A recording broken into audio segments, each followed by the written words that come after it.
আল্লাহ পাক আজকে আপনাকে হয়তো 1 কোটি টাকা দিয়েছেন, কালকে আল্লাহ না করুক 1000 টাকার জন্য মানুষের কাছে হাত পাততে বাধ্য করতে পারেন আল্লাহ পাক। এমনও কিন্তু দিন আসতে পারে, দিন সবার সবসময় সমান থাকে। আজকে আপনার কাছে 1 কোটি টাকা আছে, কিছু মনে হচ্ছে না। কালকে কে জানে, আল্লাহ না করুক যে 1000 টাকা কারো কাছে চাইতে হচ্ছে, 1000 টাকার জন্য ঠকে গেছেন, হতে পারে না? রিজিককে মানুষ তাজিম না করলে রিজিক দূরে চলে যায়। দুটো বিষয় খেয়াল রাখবেন, দুটো বিষয়। এক হচ্ছে মাঝে মাঝে মনের মধ্যে কিছু আমল করার ইচ্ছা আসে না? মনে হলো যে আচ্ছা একটু 10টা আয়াত পড়ি, মনে হয় না মাঝে মাঝে এমন মনে হয় না? ওই সময় এই যে মনের মধ্যে যে এই ইরাদাটা জাগ্রত হওয়া, এটাকে আমরা বলি ওয়ারিদ। অন্য ভাষায় আপনি বলতে পারেন মেহমান। কি বলতে পারেন?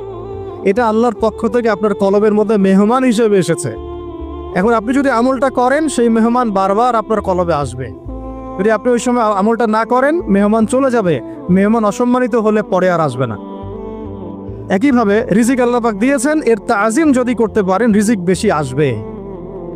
রিজিকের তাজিম সম্মান করতে না পারলে রিজিক আসবে না, বেশি কমে যাবে। উসমান রাদিয়াল্লাহু আনহু সবচেয়ে ধনী ছিলেন না? কেন জানেন? কেন? এটা কি জানেন কেন ধনী ছিলেন? একে তো তিনি প্রচুর দান সদকা করতেন, এটা তো আপনারা জানেনই। আরেকটা জিনিস অনেকে জানে না, তিনি উটের পিঠে বসেছিলেন, কিছু একটা খাচ্ছিলেন, এই 2-1টা দানা পড়ে গেছে নিচে। উটের পিঠ থেকে নেমেছেন, নেমে সেই দানা উঠিয়েছেন, পরিষ্কার করেছেন, ধুয়েছেন, আবার খেয়েছেন।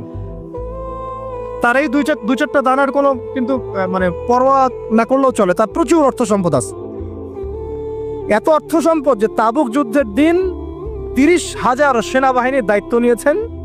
30,000 সেনাবাহিনীর দায়িত্ব নিয়েছেন। সেনাবাহিনী যাবে, থাকবে, খাবে, তাবু টাঙাবে, সব দায়িত্ব তার। 30,000 সেনাবাহিনীর দায়িত্ব নেওয়া কি চারটাখানি কথা? তো এই সাহাবী এই কয়েকটা খাবারের দানা উঠিয়ে খেলেন। নবী সাল্লাল্লাহু আলাইহি ওয়াসাল্লাম বলেছিলেন যে তোমাকে আল্লাহ পাক রিজিক বাড়িয়ে দিবেন না কেন? তুমি রিজিকের যে তাজিম, যে সম্মান তুমি করো, এর বদৌলতে আল্লাহ পাক তোমাকে বেহিসাব রিজিক দিবেন। দুইটা বিষয় খেয়াল রাখবো।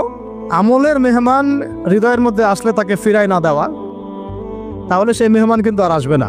মেহমানকে মূল্যায়ন করলে মেহমান বারবার আসবেন ইনশাআল্লাহ। আর রিজিকের তাজিম না করলে রিজিক কিন্তু আপনার ঘরে বেশি বেশি আসবে না। এমনি তো হারামের যুগ, এমনি সুদের যুগ, এমনি ঘুষের যুগ।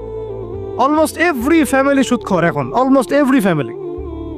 মেয়েরা স্পেশালি যারা শাশুড়ি টাইপের, আপনারা মাইন্ড করেন না, তাদের সাইকোলজি যে এতই নিচে নেমে গেছে এখন যে আমার মেয়ে জাহান্নামে যায় যাক।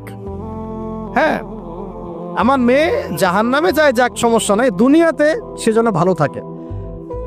এটা কেন বললাম?